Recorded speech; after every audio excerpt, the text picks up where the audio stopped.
Assalamualaikum warahmatullahi wabarakatuh. Hello everyone, let me introduce myself. My name is Sophie Ashifini. I am the 6th semester of English Language Education Study Program at Muhammadiyah Bogor Raya University. Okay, on this occasion, in this video, I would like to explain about prayer. And this video also one of the midterm test assignment for English for Islamic Studies course. And the lecturer is Mr. Rudy Haryono, SSMPD. Okay, enjoy watching and hopefully this can be useful. For the next slide, let's begin with the definition of prayer. Prayer, the first is in etymology. Sholat means prayer, atau sholat berarti doa. We can see at Surah At-Taubah on 103. And the second, that is sholat means mercy. We can see at Surah Al-Ahzab on 43. Yang kedua itu sholat berarti sebuah rahmat yang tercantum dalam Quran Surat Al-Ahzab ayat 43. And the next is in terminology. Prayer is an act of worship consisting of several words and deeds, which begin with takbiratul ihram and ends with salam. Sedangkan menurut terminologi, sholat merupakan suatu ibadah yang dimana terdiri dari beberapa ucapan dan perbuatan yang diawali dengan takbiratul ihram, kemudian diakhiri dengan salam. Right, after we know about the definition of prayer, now we should know about proof of the obligation of the prayer. And selanjutnya, setelah kita mengetahui definisi tentang sholat, ada sebuah dalil yang mewajibkan kita untuk mengerjakan sholat. Dalil tersebut ada dalam Al-Quran surat Al-Hajj ayat 77. Bismillahirrahmanirrahim. Ya ayyuhalladzina amanu ruk'u wasjudu wa'budu rabbakum waf'alul khaira la'allakum tuflihun. Yang artinya, hai orang-orang yang beriman, rukuhlah kamu, sujudlah kamu, sembahlah Tuhanmu dan perbuatlah kebaikan supaya kamu mendapatkan kemenangan.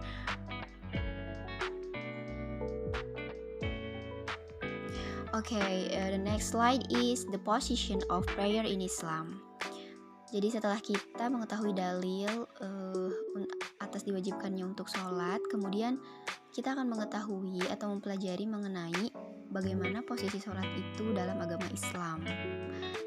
As you can see on slide, the position of prayer in Islam, the first is as a pillar of religion, second is the first worship in obligatory, and the third is the first worship to be accounted for, and the fourth is the dividing line between Muslims and non-believers, and the last is the link between the servant and his Lord.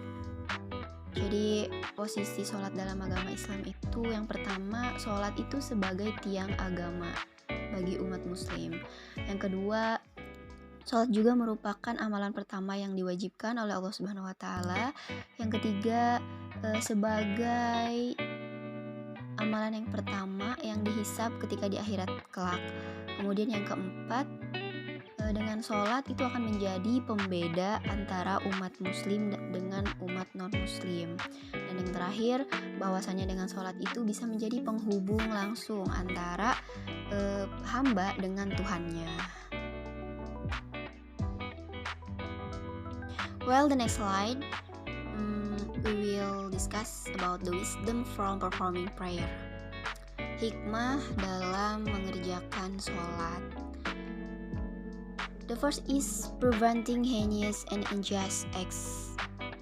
The second is educating to be a personal discipline. The third is trying to become a tall person. The fourth is rise the degree of a Muslim. And the next is cleansing mistakes and sins.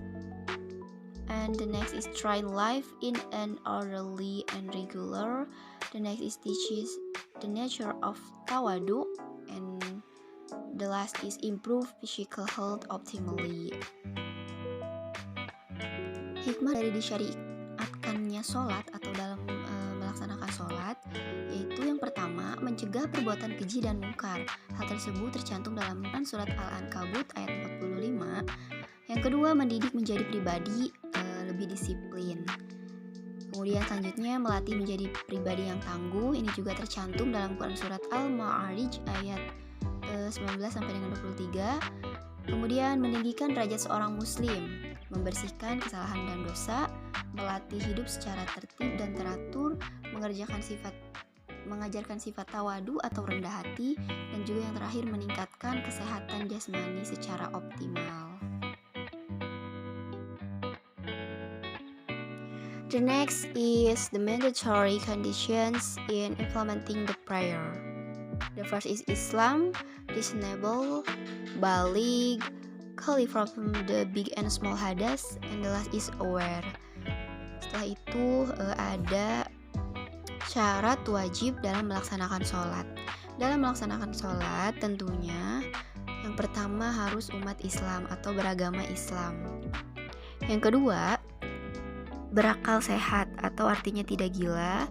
Kemudian balik dengan ditandai tanda-tanda tertentu antara perempuan ataupun laki-laki. Yang keempat, suci dari hadas besar maupun kecil, dan yang terakhir yaitu dengan atau dalam keadaan sadar. Okay, after we know about the mandatory conditions in implementing the prayer, next we will discuss about the term of valid prayer. Jadi setelah syarat wajib melaksanakan sholat, kemudian ada yang dinamakan dengan syarat sahnya sholat. Okay, the term of valid prayer is it stand for prayer and purify body, clothes and place of prayer from hadas and impure. The next is close genitals, and the last is facing the qiblah. Jadi syarat sahnya sholat itu yang pertama sudah memasuki waktu sholat, baik itu zuhur, asar, maghrib, isya sampai dengan subuh. Kemudian suci badan, pakaian, tempat sholat dari segala hadas maupun najis. Yang ketiga yaitu menutup aurat, dan yang terakhir harus menghadap ke kiblat. For the next now, I will explain the description of how to perform the prayer. In this presentation slide, I have also given an example of the picture, and let's see it together. And this is an example picture about how to perform the prayer, and let us see and learn together. The first is stand up for those who are still able. Second, speak the intention in the heart. The third is say takbiratul ihram. And the fourth is read surah al-fatihah in every cycle. And the fifth is bow and tumaninah. The next is reading ittidal after bowing and tumaninah. Next, undergoing prostration twice. Then sit between two prostrations and sit tashahud final, and read the final tashahud prayer. Next, read the salawat of the Prophet Muhammad SAW during the final tashahud. And first regards. And the last is must orderly perform the pillars of prayers sequentially. Jadi urutan atau prosedur tata cara pelaksanaan sholat. Seperti yang kita ketahui bahwa pertama itu berdiri dengan tegap bagi yang masih mampu, dalam artian tidak dalam keadaan sakit dan uzur lainnya. Kemudian mengucapkan niat di dalam hati dan mengucapkan takbiratul ihram. Kemudian membaca surat Al-Fatihah di setiap rakaat. dan ruku dengan tumaninah, kemudian membaca i'tidal setelah ruku dan tumaninah, melaksanakan atau menjalani sujud 2 kali, kemudian duduk di antara 2 sujud, duduk tasyahud akhir, membaca doa tasyahud akhir, kemudian membaca sholawat Nabi saat tasyahud akhir, kemudian salam, dan harus melakukannya secara tertib atas semua rukun sholat tersebut dan secara berurutan.